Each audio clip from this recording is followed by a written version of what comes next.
Citizens United, and that there is indeed a right to vote.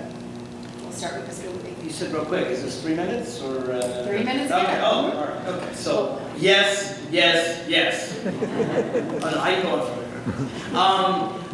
The Equal Rights Amendment, the idea that we're all treated equally under the law. I mean, we have the 14th Amendment. It says you have equal protection under the laws, but are women treated equally under the law today? No, they're not.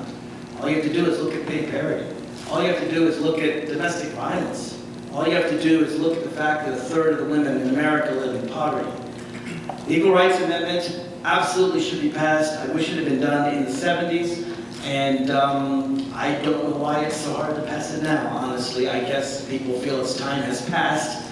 I don't. I think that women's reproductive freedom, which, by the way, I do think is protected under other parts of the Constitution. When people talk about Roe v. Wade, I always bring up the Fourth Amendment, which says you have the right to be secure in your persons, papers and effects. You have the right to be secure in your person. That means that somebody can't cut off your arm or give you a tattoo or do anything to your body that you don't want to be done, and that would include, of course, preventing you from doing whatever you want with your reproductive freedom.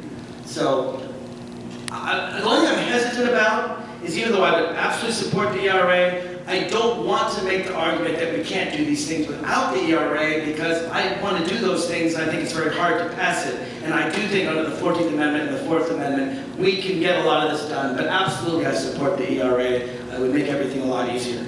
Anti-Citizens United, those of you that have seen my first TV ad, that just came out Tuesday, know that this is something that, of all the things I could talk about, I put that in the ad. And I'll tell you why, because they only give you 30 seconds. You don't have a lot of time to talk about things. The reason I chose fighting Citizens United, out of all the other things I could have talked about, is because to me, the right to vote is the single most important right we have in America. I mean, I can talk about poverty and income equality and climate change, all the issues we care about. But without the right to vote and determine your elected leaders, it's the right from which all other rights derive. It's the basis for a democracy. It's the basis for our republic. And when big money can control who we vote for, when we have not the Iowa caucus or the New Hampshire primary, but the Sheldon-Adelson primary, where all the Republican presidential leaders all bow down to see which money the casino magnate is going to give to them, that is plutocracy. That is a danger to our democracy. It is vital that we fight Citizens United. I would do it with the constitutional amendment. And in the meantime, if we can't get that done, support the Disclose Act. At least know where the money's coming from. I know I can't be bought, and I'd like to know who is being bought in Congress. And lastly, voting. Well, I just talked about voting. Of course voting's a right. I realize that the way this thing is drafted, there's electoral college, which I would abolish and so forth. I absolutely would support all 3 amendments. But I would also work within Congress, within what we have in this Constitution, to make sure those rights are protected, because I don't think we should have Citizens United at all to begin with.